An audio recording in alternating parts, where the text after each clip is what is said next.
पत्रकारिता को भी दबाने और उसको कुचलने का काम किया। हर तरफ जुल्म, हर तरफ एफआईआर, हर तरफ मुकदमे। जो पानी पहुंचा रहा है उस पर मुकदमा, जो डीजल दे रहा है उस पर मुकदमा, जो खाने का इंतजाम कर रहा है उस पर मुकदमा।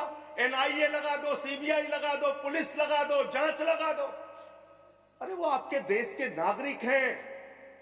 आप कहते हैं किसानों को यह बिल समझ में नहीं आया, हम बड़े समझदार हैं, आइए हम आपको किसानी बिल समझाएंगे।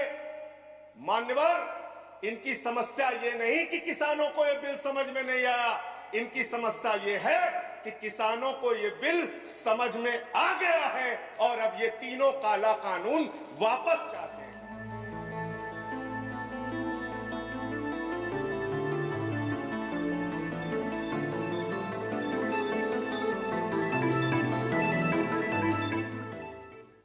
महामहिम राष्ट्रपति जी के अभिभाषण के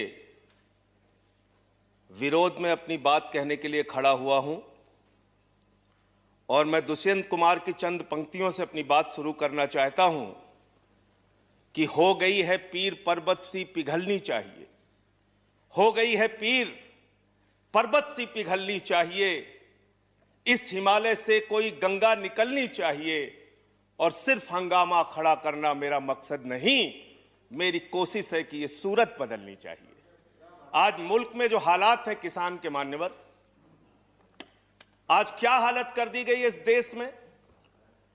पिछले 76 दिनों से किसान आंदोलन पर है, उनके ऊपर लाठियां चलाई गई, आंसू गैस के गोले छोड़े गए, बूढ़े किसानों की आंखें फोड़ दी गई, कड़कती ठंड में पानी की बौछारें की गई, उनको आतंकवादी कहा गया, उनको गद्दार कहा गया, उनको खालिस्तानी कहा गया मान्यवर, उनको अपमानित किया गया। यहां तक कि भारतीय जनता पार्टी के एक विधायक ने कहा ये किसान नहीं आतंकवादी हैं, इनको शूट कर देना चाहिए और अगर दिल्ली पुलिस नहीं कर पाती तो मैं इनको जूतों से मारूंगा, जूतों से मारूंगा। ये भाजपा के लोग कह रहे हैं मान्यवर। इस देश के अन्नदाता जो आपको अनाज पैदा करके आपका पेट भरते हैं, आप उनको जूतों से मारने की बात करते हैं। 11 दौर की आप वार्ता कर चुके, सारी की सारी वार्ता फेल। आप कहते हैं मैं एक फोन कॉल की दूरी पर हूं। मैं पूछना चाहता हूं क्या इस सरकार के पास कॉल करने के लिए 2 रुपए भी नहीं है? अरे 2 रुपए नहीं है तो हम लोगों से ले लो, लेकिन कॉल कर लो किसानों को, कॉल कर लो किसानों को। उनकी पीड़ा चरम पर पहुंच चुकी है मान्यवर। 165 किसानों ने अब तक अपनी शहादत दी है। आप जाइए गाजीपुर बॉर्डर पे, वहां पे 97 साल के इलम सिंह आपको मिलेंगे। उनके 2 बेटे फौज में हैं, रो रो के कहते हैं मुझे इस उम्र में उग्रवादी कहा जा रहा है, नक्सलवादी कहा जा रहा है। उनकी पीड़ा है मान्यवर। आप जाइए टीकरी बॉर्डर पे, आप जाइए सिंगू बॉर्डर पे, पीड़ा के साथ वो लोग कहते हैं शहीद आजम भगत सिंह के वंशजों को, शहीद लाला लाजपत राय के वंशजों को, जलियांवाला बाग कांड में शहादत देने वालों के वंशजों को आप खालिस्तानी कह रहे हैं, आतंकवादी कह रहे हैं, उनको अपमानित करने का काम कर रहे हैं। मैं आपसे पूछना चाहता हूं क्या दुश्मनी है आपकी इन अन्नदाताओं से? चलिए सब कुछ कर लिया आपने, अब तो कम से कम उनके ऊपर दया कीजिए और ये तीनों काला कानून वापस लेना ही पड़ेगा, आपको लेना चाहिए। अब आपने जुल्म की इंतहा कर दी है।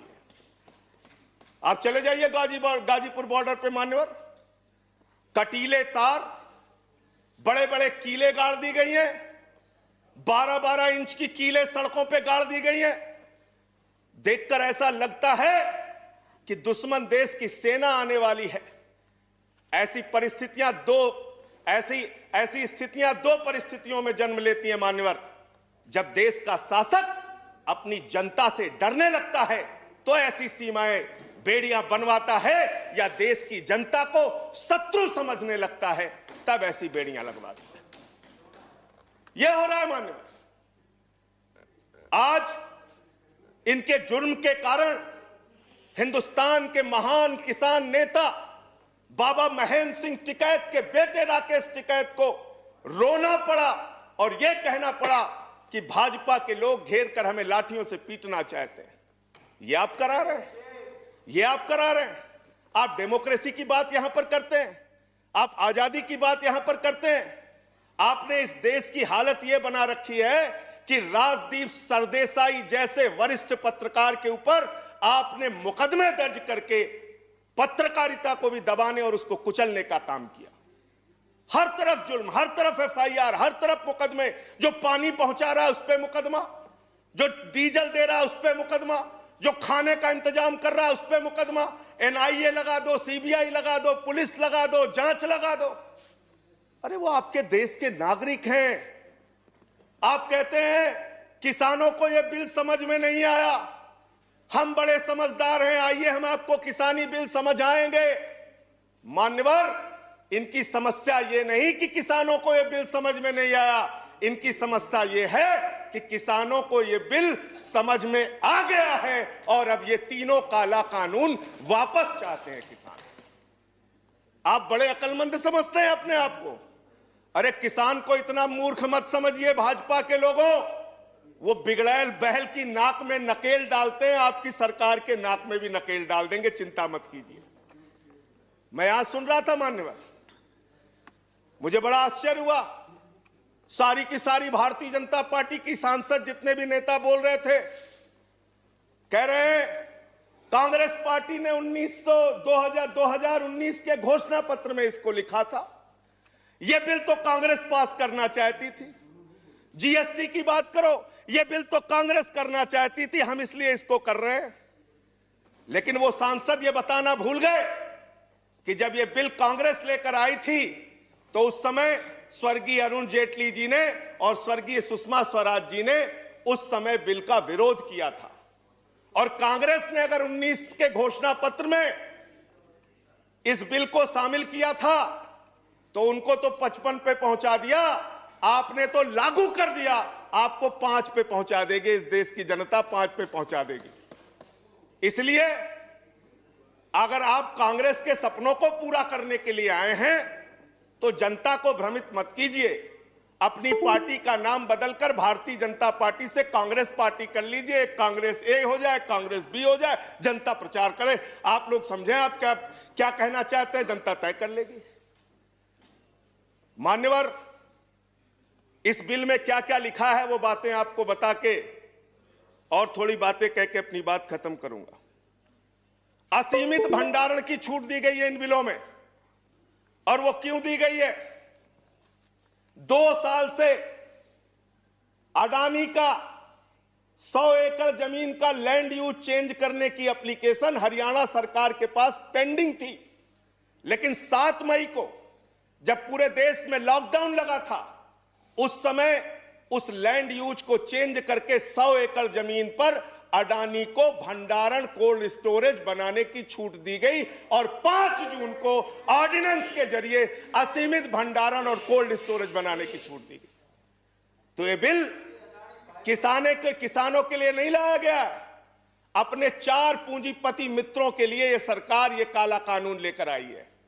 उन्हीं को फायदा पहुंचाने के लिए काला कानून लेकर आया गया है, उन्हीं के लाभ पहुंचाने के लिए काला कानून। ये सरकार 130 करोड़ हिंदुस्तानियों की सरकार नहीं है मान्यवर, यह सरकार उन 4 पूंजीपति लोगों की सरकार है जिनके लिए कानून बनाते हैं और जिनसे चंदा लेकर ये लोग चुनाव लड़ने का काम करते हैं। यह उनके लिए बनाई गई है मान्यवर। इस सरकार में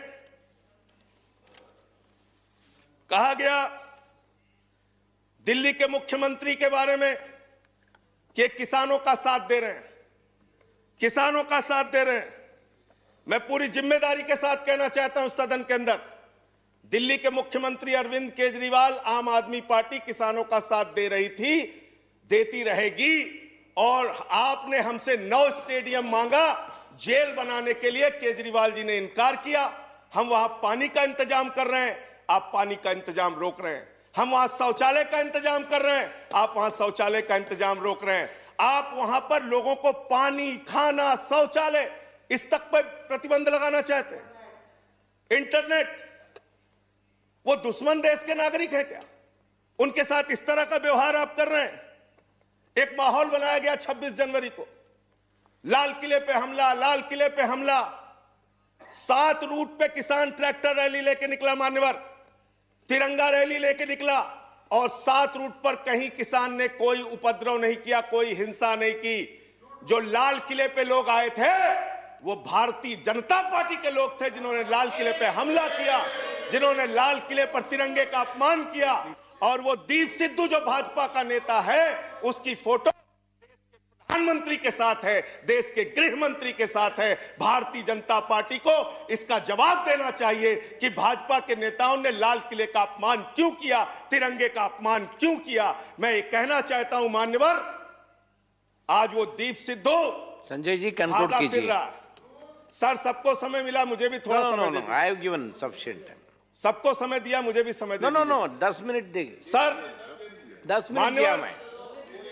मान्यवर दीप सिद्धू भाजपा का नेता वो फरार है जिसने लाल किले पे हमला किया, जिसने तिरंगे का अपमान किया।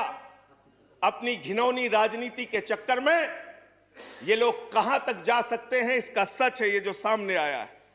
आप एमएसपी देने की बात कहते हैं, आप कहते हैं हम इस देश के किसान को एमएसपी देंगे। बड़ी अजीब बात है मान्यवर, इस देश के किसान को एमएसपी देने के नाम पर क्या कर रहे हैं ये। मैं उत्तर प्रदेश की खबर बता रहा हूं। 10 धान के क्रय केंद्रों पर 10 अधिकारियों के खिलाफ एफआईआर हुई, क्योंकि क्रय केंद्र में खरीद में एमएसपी में गड़बड़ी की गई। इसी तरीके से 1 रुपए किलो गोभी बिक रही थी तो किसान ने अपनी गोभी पे ट्रैक्टर चला दिया। उत्तर प्रदेश की खबर। बरेली के अंदर उत्तर प्रदेश में 3 करोड़ की धान खरीद हो गई कागजों पे, किसान का पता तक नहीं है। तो डेरेक ओब्रायन साहब, जो यूपी में खरीद हुई है वो भूतों की खरीद हुई है, किसान का पता नहीं, नाम दर्ज करके खरीद हो गई। 4 साल में गन्ना किसानों पे मात्र 10 रुपए इन्होंने बढ़ाया है उत्तर प्रदेश के अंदर, मात्र 10 रुपए मान्यवर। तो इसलिए ना आप एमएसपी देना चाहते हो, ना किसान को उसके फसल का दाम देना चाहते हो। असीमित भंडारण की छूट देकर आपने पूंजीपति मित्रों को यह सुविधा दे दी कि सस्ते में किसान से अनाज खरीदेंगे, सस्ते में किसान से फल खरीदेंगे, सस्ते में किसान से सब्जियां खरीदेंगे, उसका बड़े बड़े स्टोरेज में भंडारण करेंगे, जमाखोरी करेंगे, और जब बाजार में फल सब्जियों की कमी हो जाएगी, अनाज की कमी हो जाएगी, तो महंगे दामों में जनता को बेचेंगे। यानी आपने महंगाई को, जमाखोरी को, कालाबाजारी को इस बिल के माध्यम से लीगलाइज करने का, वैधता प्रदान करने का काम किया है। इस देश में महंगाई बढ़ाने का काम किया है, उसका रास्ता आपने खोला है। इसलिए भी ये बिल, तीनों का तीनों काला बिल वापस लिया जाना चाहिए। Thank you. अंत में बजट आपने पेश किया। मनोहर, बस खत्म करके अपनी बात को खत्म करूंगा, उन्हीं बातों को। Please conclude. सर, बजट इन्होंने पेश किया है, तो बजट के ऊपर और खरीद के ऊपर मैं लास्ट मिनट जो इनका बजट है, चंद लाइनों में उसको कह के अपनी बात को खत्म करूंगा कि धरा बेच देंगे, गगन बेच देंगे।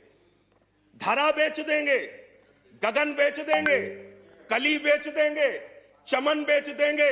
अगर तुम ही यूं ही सोते रहे तो ये फर्जी राष्ट्रवादी